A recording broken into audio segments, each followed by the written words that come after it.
Love the name of this store. Yeah, we do it all right. We got some of your favorite stuff. Might be out of a few things. We do our best. Not great, pretty good. We'll get you checked out.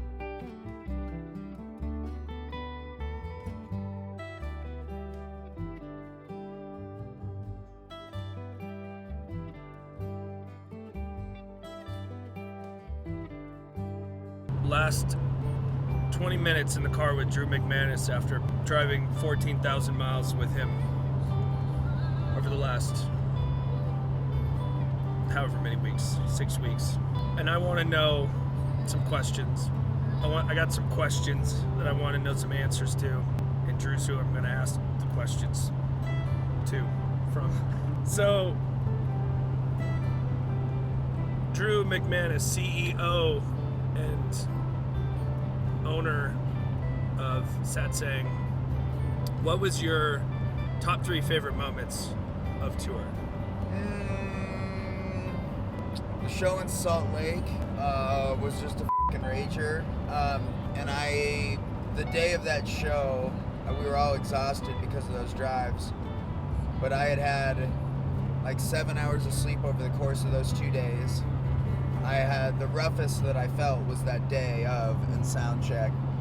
That whole day, I felt like shit. And then ended up playing the best show of tour, I think. The hike in the Redwoods was absolutely delightful. Some poorly timed medicine ingestion made for a very interesting afternoon. And then I think just like a general thing, so we just had a lot of crazy shit come up on this tour.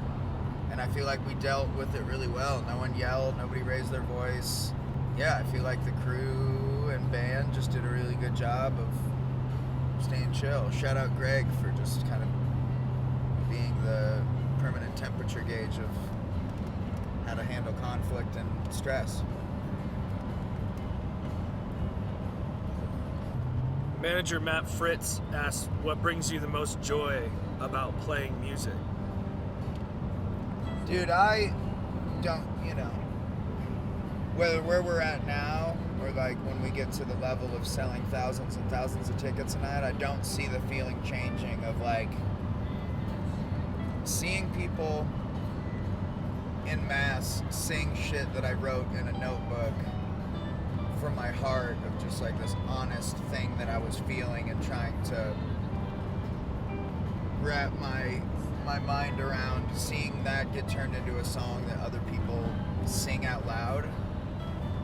I have many, many moments on stage where I have to try not to cry because I just am like, I think about my entire life and all of the crazy shit that I've been through and how unlikely it is that I made a life for myself.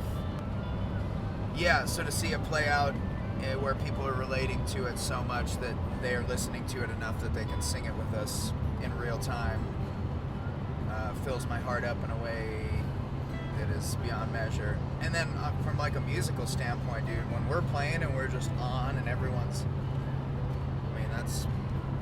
I've done every drug known to man and combined a lot of them, and nothing really touches that feeling on stage when everything's just fucking hitting right. Any final words about tour? Anything that you've digested? Yeah, man, I feel like I'm getting a lot more mature in handling bad news, or I just feel like a really holistic version of myself, and I feel like this tour gave me a lot of opportunities to grow, right? Like, I believe that if you pray for patience, God doesn't just make you a patient man, He gives you opportunities to be patient. And this tour has just kind of been a living, breathing actualization of that methodology of thought, that a lot of things that I have been working on of how I handle shit came up directly in real time, and I was given the opportunity to handle them. Yeah, had some crazy chick try to cancel me, got called a lot of bad things, fought out 3 illnesses, was faced with policies and things like that in different cities that I could never, ever, ever, ever, ever, ever, ever, ever wrap my head around. And I feel like we did a good job of handling it gracefully, you know, and not being mean, and just kind of saying, okay, these are your customs. Where I'm from, we don't do shit like this, but for you, I will do it. I feel like we all just did a pretty good job of staying loose out in this crazy world we call America.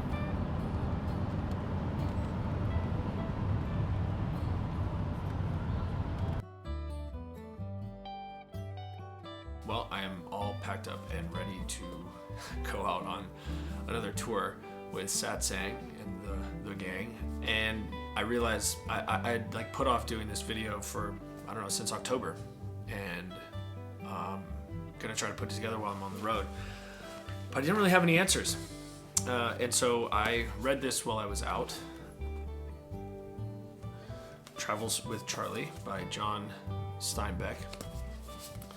And I was looking for answers in the same way he was looking for answers when he went out on his journey across America. I felt like there were a ton of parallels between myself and John as I went across some of the same places he went across. You know, I'm just gonna say what he says to kind of help resonate feelings and things that I was having. This is one part from John.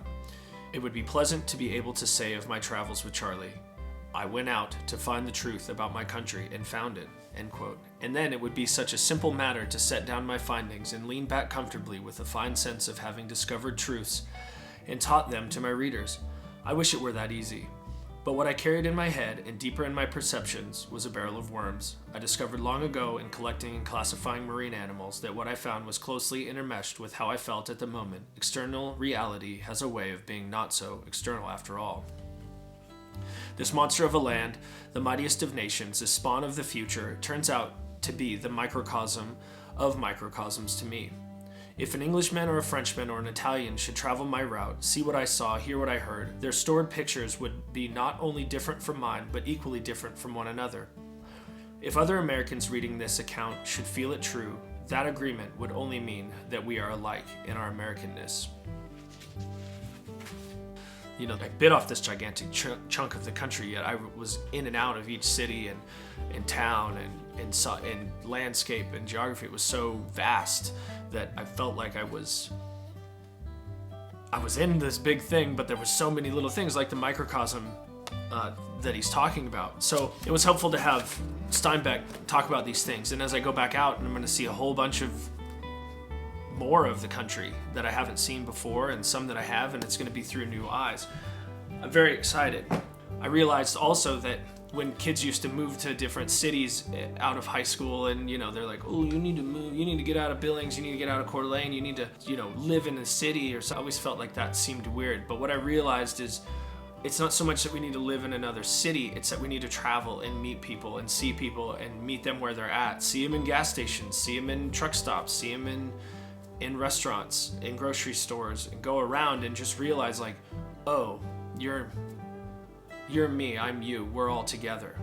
This little mycelium of humanness and humanity. So that's in a nutshell my takeaway. And I'm excited to see if those things are challenged this time or if they're confirmed. And what a better way to do it than to do it. So I'm gonna get in that van real soon, and we're gonna go for it again, play a bunch of music in a bunch of different towns.